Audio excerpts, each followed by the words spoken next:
días a todos, siendo las 9:03 en la mañana del día lunes 20 de agosto de 2018.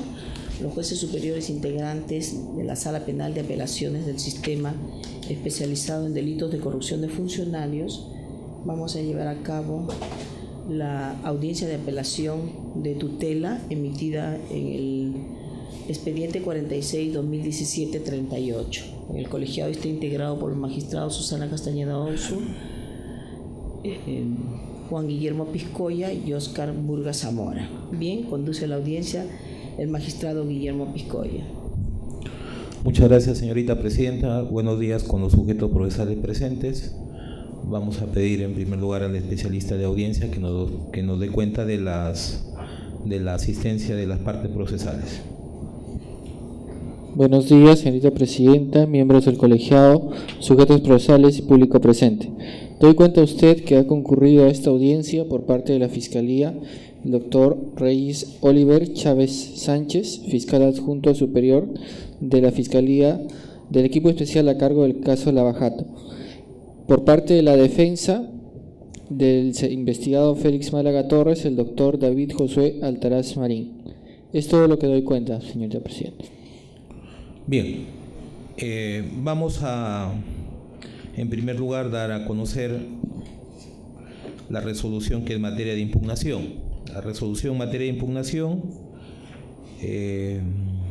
consiste en la resolución número 2 de fecha 20 de julio del año 2018, expedida por la señora juez del primer Juzgado Nacional de Investigación Preparatoria, especializada en delitos de corrupción de funcionarios, mediante la cual ha declarado infundada la solicitud de tutela de derechos presentada por la defensa técnica del investigado Félix Erdulfo Málaga Torres, a quien se le viene investigando por la presunta realización de los ilícitos de lavado de activos, actos de conversión y transferencia tipificados en el artículo 1 del Decreto Legislativo 1106, que modificó la Ley 27.765, publicada el 18 de abril del 2012 en calidad de autor en agravio del Estado.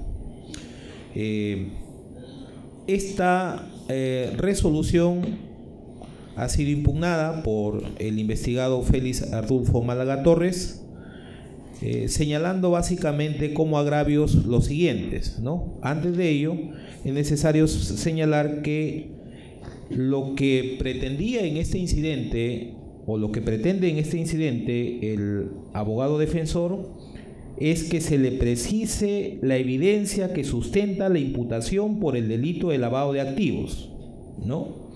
Eso fue lo que es materia de pedido. La juez en su resolución ha señalado que en la disposición número 11 el Ministerio Público ha detallado todos los elementos de convicción que han sustentado su pedido, y asimismo ha hecho mención que en la disposición número 15 del 17 de julio del 2018 también se ha establecido los indicios que sustentan la ampliación de los cargos por el delito de lavado de activos. Esos son los argumentos de la juez. Pero aún con ello, la defensa señala como agravios que la disposición, en la disposición número 11 no se cumple con precisar los elementos de convicción, y por ello exige que se le comunique la base indiciaria que permita sustentar la imputación vinculada a los presuntos actos de conversión y transferencia relacionadas a la supuesta comisión del delito de lavado de activos. Y asimismo señala que ni en los allanamientos ni en los documentos incautados en dicha diligencia se encuentran vinculadas al recurrente de manera específica, sino por el contrario vinculan a otros investigados, ¿no? Y que igualmente de la información recaudada de las entidades bancarias no se precisó ningún elemento vinculado a la empresa constructora Málaga Hermanos, ¿no? Esos son brevemente los agravios que están referidos básicamente a lo que solicitó la defensa, que se precise la base indiciaria que sustenta la imputación por el delito de lavado de activos. Bien, vamos a otorgar un tiempo no mayor de 10 minutos a la defensa para que sustente los agravios materia del recurso. Señor abogado. con su venia, señor director de la presente audiencia. Efectivamente, la defensa técnica, mediante recurso de apelación de fecha 30 de julio del presente año, interpuso presente recurso contra la resolución número 2 del 20 de julio del 2018, que finalmente resuelve declarar infundada nuestra solicitud de tutela de derechos. ¿Qué es lo que lo solicitamos a la juez de garantías? Le solicitamos a la juez de garantía que por su intermedio y a través de una tutela de derechos exhorte a la Fiscalía a que nos precise, nos defina de manera concreta cuáles son los elementos de convicción, la base indiciaria, el soporte probatorio material que justifique una ampliación de formalización y continuación de investigación preparatoria para incorporar un nuevo delito contra el señor Félix Málaga Torres por los supuestos actos de conversión y de transferencia. ¿Qué nos responde la señorita juez de primera instancia a través de su resolución, que es objeto de apelación? Su resolución, en resumen, tiene 3 fundamentos en concreto. El primero de ellos señala a la juez de primera instancia en su considerando 17 lo siguiente: se evidencia que el Ministerio Público en su disposición número 11 se ha cumplido con precisar los elementos de convicción sobre los cuales sostiene su imputación por la presunta comisión del ilícito de lavado de activos. La disposición fiscal número 11, señores magistrados, es la disposición que amplía la formalización y continuación de la investigación preparatoria, incorpora este nuevo delito de lavado de activos contra Félix Málaga Torres. Sin embargo, cuando uno recurre a la disposición fiscal número 11, en su considerando 2.3 titulado de la ampliación de la formalización de la investigación preparatoria por el delito de lavado de activos, efectivamente existe un listado de allanamientos realizados a distintos bienes inmuebles, 5 bienes inmuebles allanados. Y de su simple lectura, ustedes podrán advertir, por ejemplo, un inmueble ubicado en Santiago de Surco, en el cual fue detenido el señor investigado Carlos Eugenio García Alcázar. El segundo bien inmueble, allanamiento ubicado también en Santiago de Surco, vinculado a Rafael Granados Cueto, representante de la empresa IXA. Tercer allanamiento, en el distrito de San Borja, vinculado a Rodolfo Edgardo Prialé de la Peña. Y cuarto y último allanamiento, en San Isidro, inmueble vinculado a Queiroz Galbao y el investigado César Javier Rosas Villanueva. Sobre la base de estos allanamientos y sobre la base del deslacrado de información financiera realizado el 16 de enero, 17 y 19 de marzo del presente año, cuya documentación señala que en el Banco Interbank se habrían corroborado pagos ilícitos de la empresa Lual, contratista general de SAC PIP. Señala sobre la base de esto la señorita juez penal o la fiscalía, que los hechos ahora que se amplían se circunscriben a la información obtenida en los allanamientos, así como la información financiera. Señores magistrados, finalmente, Fiscalía ha cumplido con la precisión de la evidencia, pero ha cumplido con la precisión de evidencia respecto de terceras personas, respecto de otros investigados. Es decir, Fiscalía sí está en la capacidad de precisar el material probatorio, porque lo ha hecho con respecto de 4 o 5 investigados, pero que no es Félix Málaga Torres. Sin embargo, la juez de primera instancia quiere extrapolar la precisión de esta evidencia para llevarlo al señor Félix Málaga Torres y decir que se encuentra satisfecha la ampliación por lavado de activos respecto de su persona. Fiscalía está imputando 2 modalidades típicas de lavado de activos: conversión y transferencia. Pero sin embargo, en la disposición número 11, señores magistrados, no se nos precisa siquiera un elemento de convicción que permita llegar a esa conclusión respecto a la proposición fáctica, actos de conversión o de transferencia. Es decir, para el señor Félix Málaga Torres no se ha precisado en absoluto cuáles son los elementos de convicción.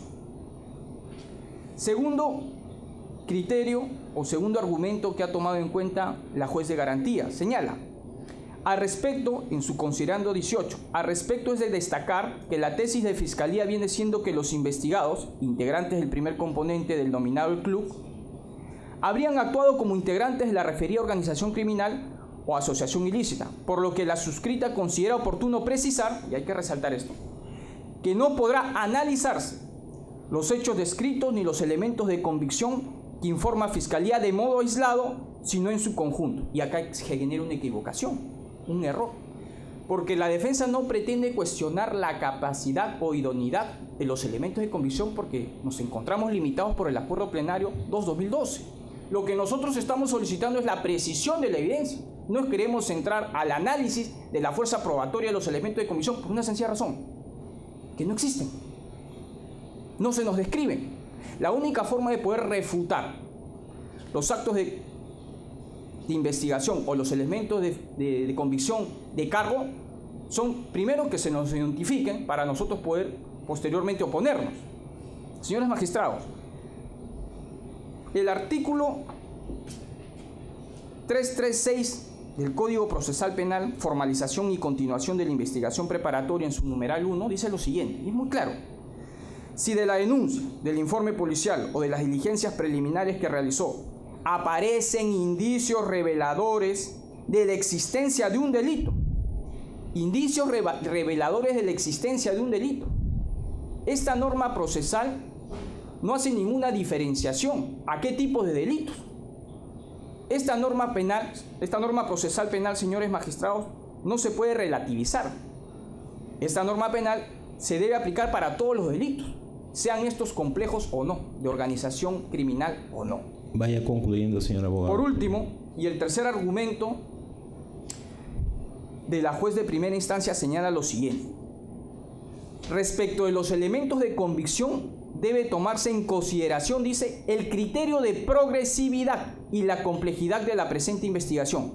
La pregunta que yo me hago es la siguiente: la garantía de la imputación necesaria protege o reconoce tres componentes: base fáctica, calificación jurídica y elementos de convicción. Me pregunto, ¿los elementos de convicción, o en todo caso, el principio de progresividad o variabilidad, también debe ser aplicado para los elementos de convicción? ¿Sí o no? Para ello yo debo recurrir, señores magistrados, al Acuerdo Plenario 2/2012, que es clarísimo. En su considerando 7 señala: una de las características del hecho investigado es su variabilidad durante el curso de la etapa de investigación preparatoria, o mejor dicho, delimitación progresiva del posible objeto procesal, y que el nivel de precisión del mismo relato del hecho histórico y el aporte presuntamente delictivo de los implicados tiene un carácter más o menos amplio o relativamente difuso. Al parecer, el Acuerdo Plenario solo y únicamente considera aplicar el principio de progresividad o variabilidad a los dos componentes de la imputación necesaria, que son los hechos y la calificación jurídica, y excluye los elementos de precisión, los elementos de convicción.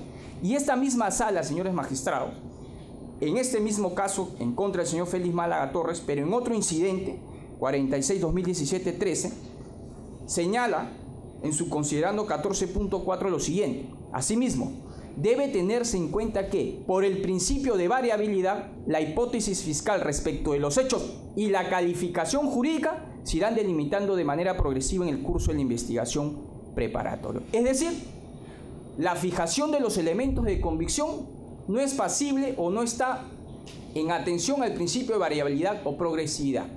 Los elementos de convicción deben ser fijados desde el momento que Fiscalía imputa formalmente un hecho delictivo. Su tiempo ha concluido ya, por favor. Finalmente... Sí, ya es que se le ha dado más del tiempo necesario. Entonces tenemos otra audiencia y va a haber luego un debate, que es lo más importante para nosotros. ¿Está bien? Son estas señor fiscal, aun cuando se está controlando el tiempo y el abogado ha estado dentro del plazo, según el micrófono, pero ya puede empezar usted. Bien, gracias, señor director de debates, señores magistrados.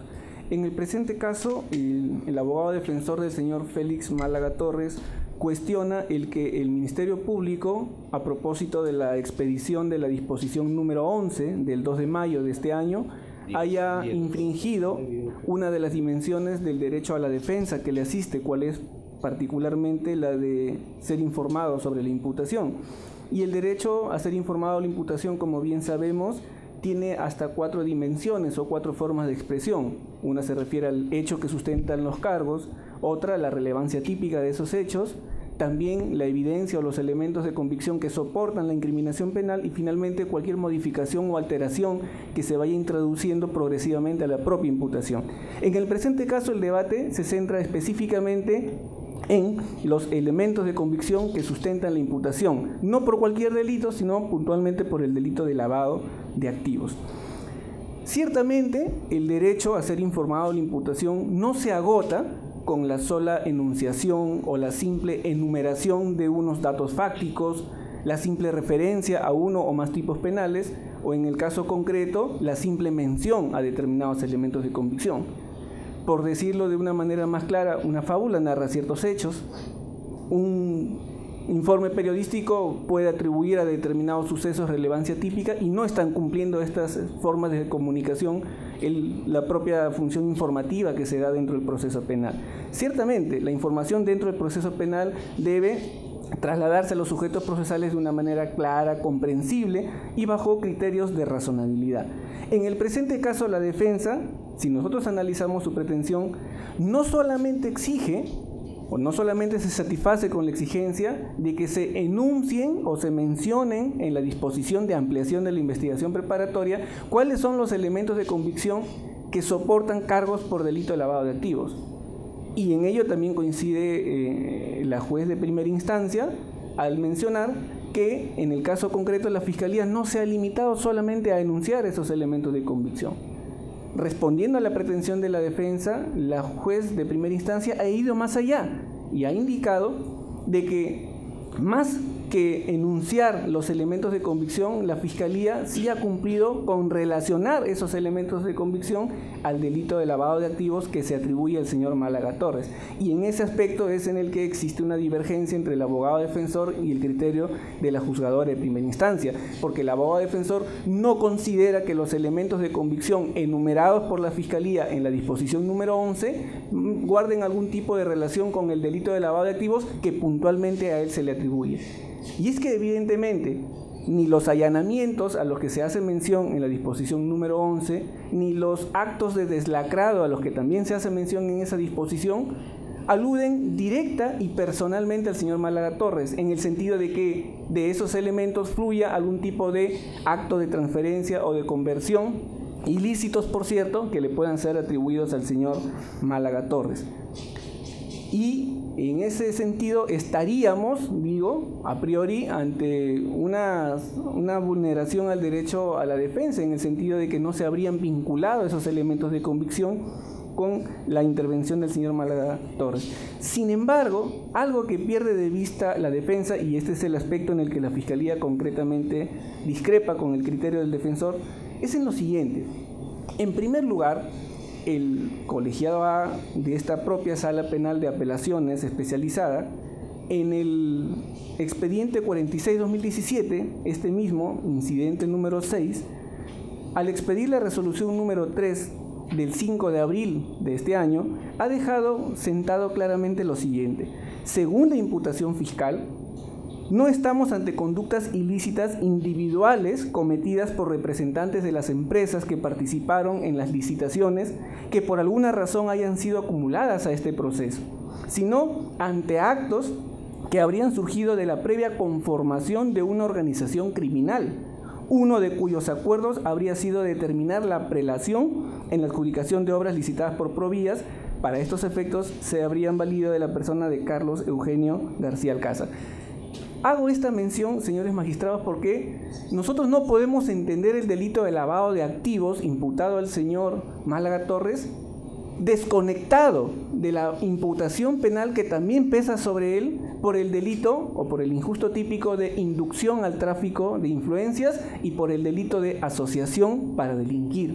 No se puede interpretar el delito de lavado de activos, reitero, desconectado de esas otras dos infracciones: instigación al tráfico de influencias y asociación ilícita. ¿Por qué?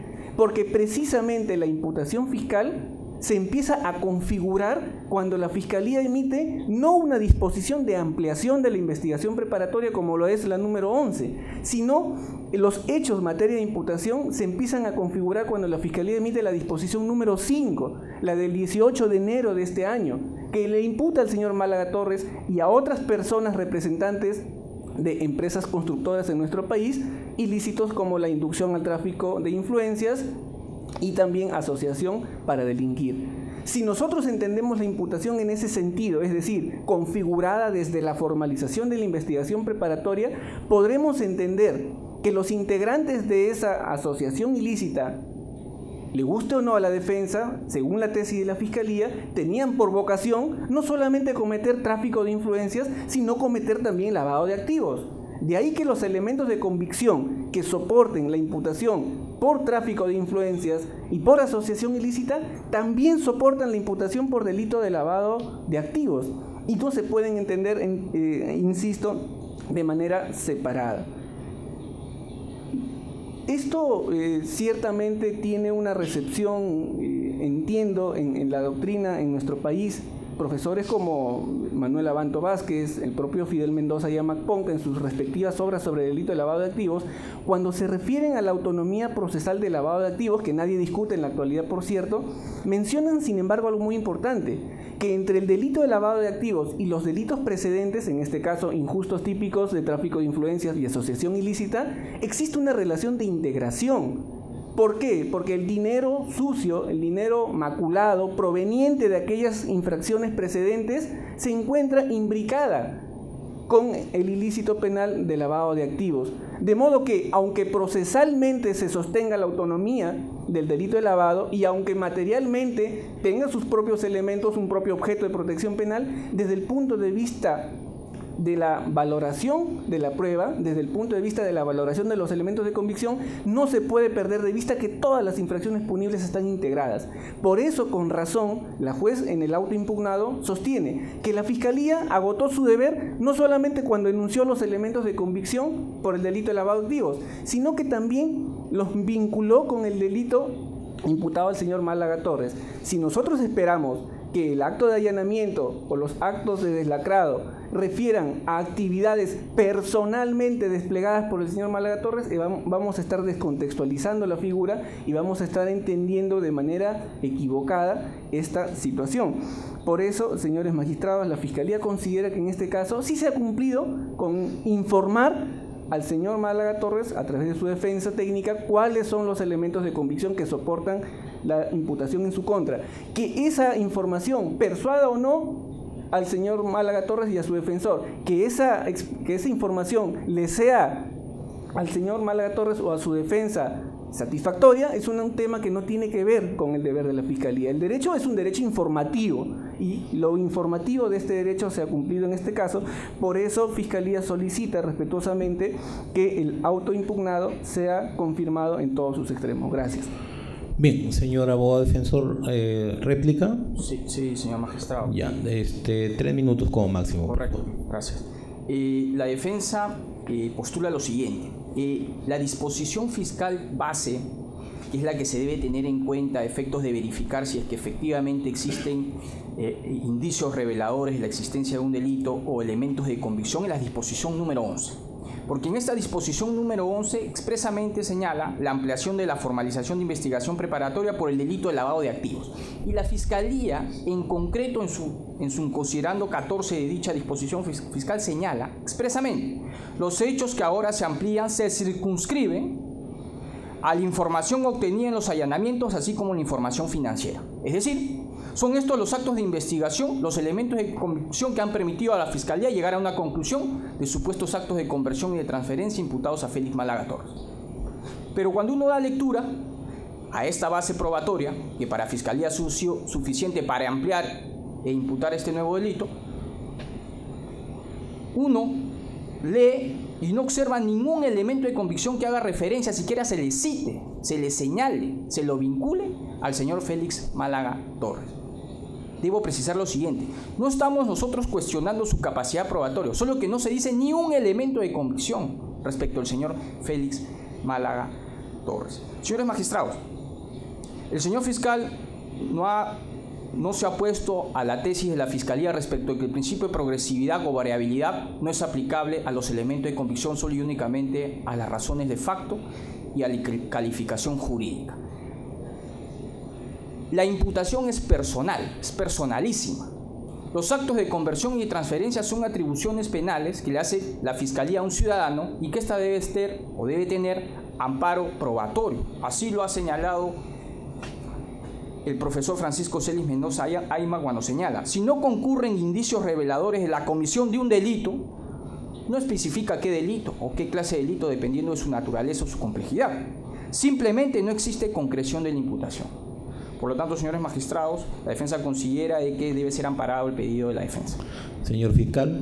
Sí, señor director de debate, solo para puntualizar en este último aspecto. No podemos, insisto, leer la disposición número 11 con total abstracción de la que le precede, que es puntualmente la número 5. La disposición número 11 constituye la ampliación del marco fáctico de la investigación preparatoria, pero la configuración de ese marco fáctico, con relevancia penal por cierto, viene ya constituida por la disposición número 5 de formalización de la investigación preparatoria. Si estuviéramos ante un caso en el que a un sujeto A se le atribuye, vía ampliación de investigación preparatoria, haber lavado activos cosechados ilícitamente por un sujeto B, pues evidentemente los elementos de convicción tendrían que describir actividades personalmente desplegadas por el sujeto A. Pero en este caso estamos hablando de un injusto penal de organización. Estamos hablando de un grupo de personas que, según la imputación fiscal, se asociaban para cometer ilícitos de tráfico de influencias y también para lavar los activos provenientes de ese tráfico de influencias. De modo que no podemos nosotros desconectar las disposiciones de formalización y de ampliación de la investigación preparatoria y perder de vista, además, que la particular naturaleza del delito de lavado de activos es integrarlo sustancialmente a los delitos precedentes, aunque desde el punto de vista procesal mantenga su plena autonomía. Y esa es la idea central que en este caso, señores magistrados, entiendo habrá de incidir en el sentido de vuestra decisión, que en el caso de la Fiscalía solicitamos confirme la de primera instancia. Gracias. Bien, ¿alguna pregunta, señor magistrado, de mi parte?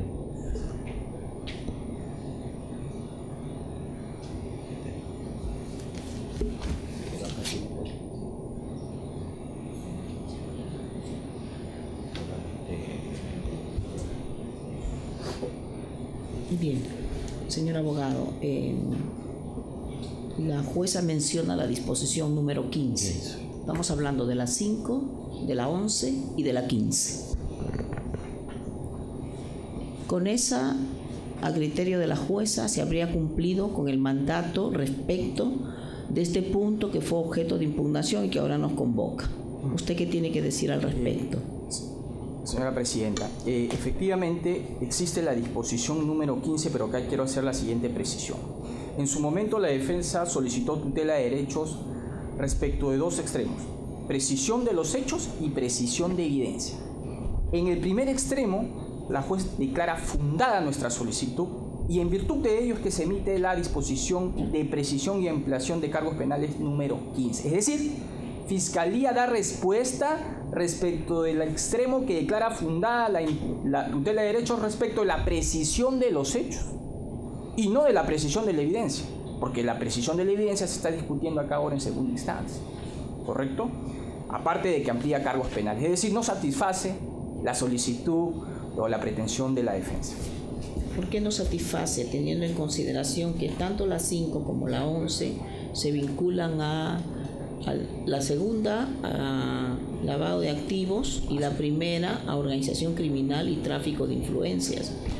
Y es razonable lo que dice el fiscal: en un lavado de activos proveniente de una actividad criminal previa, yo no puedo dejar de tener en consideración las 5. Si me permite, señora Presidenta, sí. Si lo que se le está imputando al señor Félix Málaga Torres son actos de conversión y actos de transferencia, mínimamente la Fiscalía... Son personalísimos, eso es lo que ha dicho, sí, ¿no es cierto? Pero no se nos dice en ninguna parte, en ninguna de las disposiciones fiscales, que el señor Félix Málaga Torres haya adquirido algún bien mueble o inmueble que pueda ser entendido como un acto de conversión. Ni en la primera disposición número 5, menos aún en la 11. Tampoco se nos dice que existe un elemento de convicción para arribar a la conclusión de un acto de transferencia, una supuesta transferencia de dinero de un banco a otro. Esa es la única forma de poder entender actos de lavado de activos, pero ningún elemento de convicción se refieren a eso. El tema de que nos encontramos en el contexto de una organización criminal donde por acuerdo, según imputación fiscal, no es la del Poder Judicial, donde por acuerdo de las partes decían, en este momento te corresponde a ti y en este momento te corresponde a ti el orden de prelación, como un tema de trabajar en equipo. Y por lo tanto hay evidencias respecto de otros, según el fiscal, lo que es para otros, tratándose de una organización criminal, es para todos. ¿Eso está bien para usted o no? Si me permite, ese dato fáctico lo que podría darle contenido típico es al delito de tráfico de influencias, pero no al lavado de activos. ¿El doctor Burga? Bien, habiendo escuchado a las partes, este colegiado va a deliberar y lo que se resuelva será notificado en sus respectivas casillas electrónicas. Bien, la audiencia ha concluido, 9:34. Bueno.